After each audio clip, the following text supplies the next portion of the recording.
Hello, welcome back. This is You Heard It From a CFP. Today is May 18th, 2021. My name is Matthew Coyle. I'm a certified financial planner with Advanced Capital Group in Minneapolis. Today we're going to be talking about the markets. I'm going to deviate just a bit from our normal activity of answering questions from clients or friends of the firm, and to just talk about where we stand in the markets today, what's on people's minds, what are people talking about, and perhaps maybe what's coming and how we're handling some of our client money. So thanks for tuning in, and should be interesting. Let's dive in.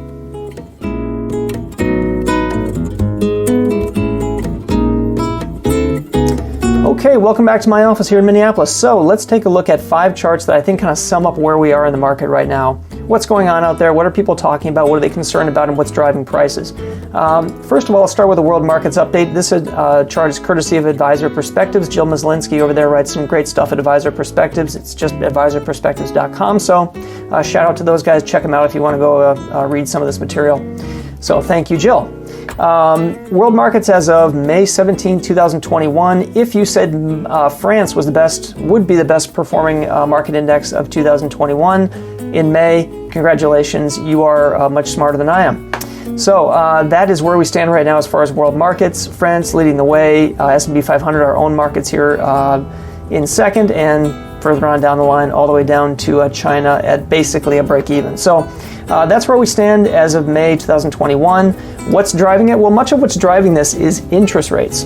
I've got a chart here, again, courtesy of Advisor Perspectives. Underlying inflation gauges, core CPI. If you've noticed, the markets have been kind of choppy lately, especially on the growth side, technology.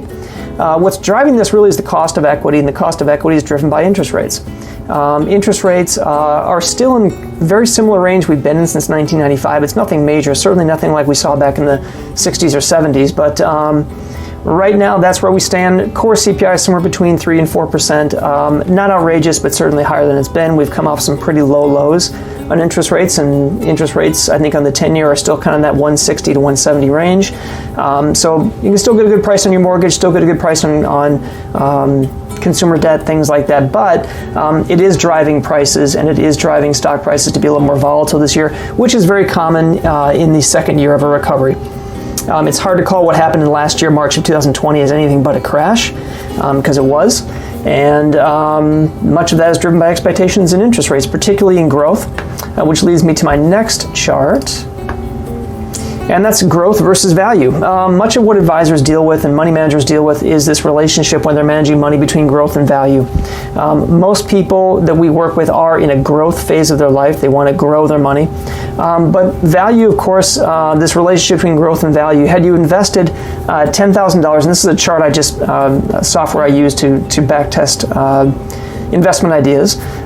Had you invested $10,000 in the Vanguard Growth ETF, the VUG, versus the VTV, which is the Vanguard Value Index, $10,000 invested would be roughly the same from 2010 to 2017. It's only been since 2017 in these particular ETFs that the market has been so wide as far as the returns. 12.5% compounded on the VTV and 17% on the VUG. So interesting dynamic. This is clearly being driven by falling rates. As the interest rates rise, as they spike, and they probably will rise over time, we expect, those relationships probably should narrow again. Rising rates tend to favor value over growth. But an interesting dynamic nonetheless between growth and value.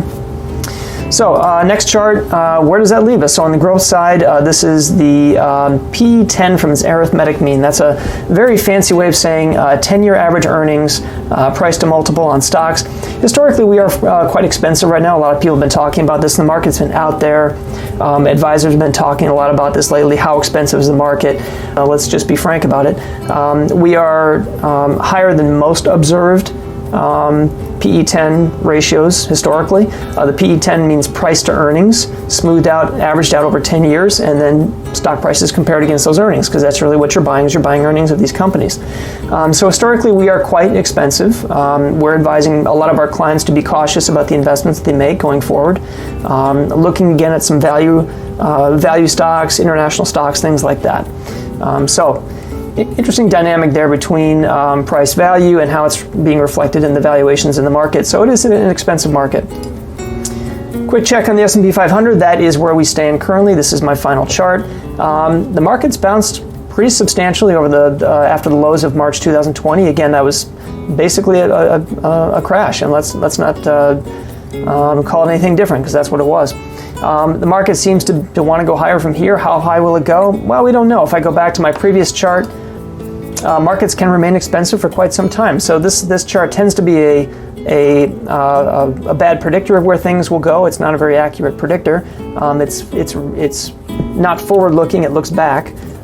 So this is an interesting time in the market right now. Very expensive. Value has rallied very hard in the first quarter of the market and into the second quarter.